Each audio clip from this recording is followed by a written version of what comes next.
Agora vamos avaliar o efeito da redução e do aumento da vazão de solvente na localização do ponto que representa a alimentação, ponto F. Para isso, vamos considerar que a vazão F seja mantida constante, assim como a sua composição. Como já discutido na parte 3, o ponto M estará sobre o segmento de reta SF. Isso quer dizer que, alterando a vazão de solvente, o ponto M se deslocará sobre essa reta em direção a F ou em direção a S. Vamos supor inicialmente o ponto M nessa localização. A partir do ponto M, sabemos que será gerada uma corrente de refinado em equilíbrio com uma de extrato. Quando reduzimos a vazão de solvente, mantendo a vazão da alimentação constante, significa que, proporcionalmente, teremos um aumento de F em relação a S. Com isso, o ponto M tenderá a se aproximar do ponto F, como, por exemplo, o ponto M2. Essa mistura vai gerar um refinado R2 em equilíbrio com o extrato E2. No entanto, o deslocamento do ponto M poderá ocorrer no máximo até a linha de equilíbrio.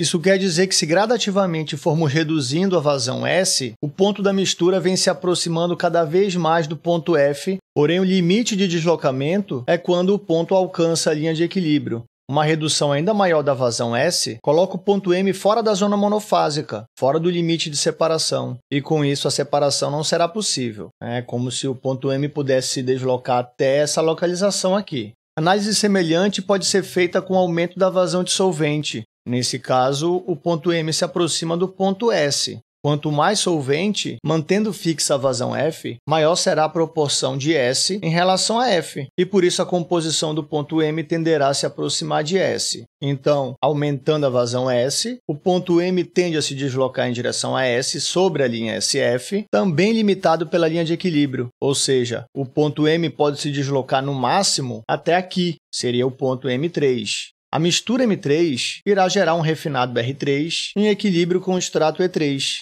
Aqui eu fiz questão de colocar o ponto M3 sobre a linha de equilíbrio, porque assim a gente consegue fazer uma nova discussão. Como o ponto M3 estará sobre a linha de equilíbrio, a composição desse ponto coincidirá com a composição de extrato. O vértice que representa o solvente está à esquerda do ponto crítico, então qualquer ponto sobre a linha de equilíbrio à esquerda do ponto crítico será um ponto de extrato. No caso anterior, se considerássemos a condição limite para redução da vazão de solvente, o ponto M2 estaria sobre a linha de equilíbrio, à direita do ponto crítico. Logo, o ponto M2 coincidiria com o seu refinado, e teríamos um extrato em equilíbrio com esse refinado. Existiria uma linha de união mais ou menos aqui, e teríamos o ponto de extrato em equilíbrio com o refinado, de mesma composição da mistura. Com base em toda essa discussão que tivemos até aqui, chegamos à conclusão que, se existe uma composição desejada em relação à obtenção de um refinado ou de um extrato, haverá apenas uma vazão de solvente que irá satisfazer o processo.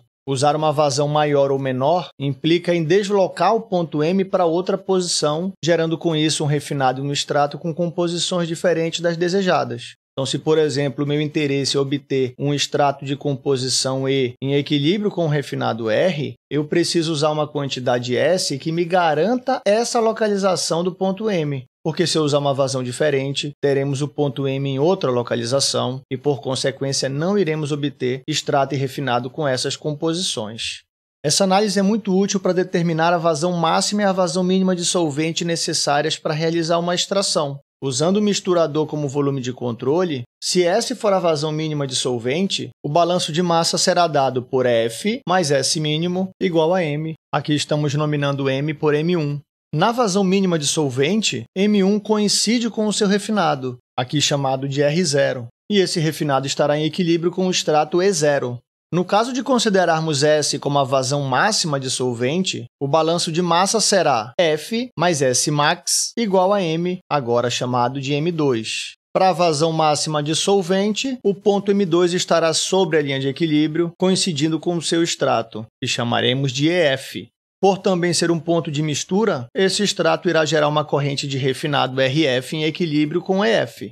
Agora vou fazer uma análise um pouquinho diferente. Ao invés de vazão, vamos pensar em variação de composição. Supondo que a alimentação F seja constituída apenas por soluto e por diluente, o que aconteceria se aumentássemos a composição da alimentação em relação ao soluto?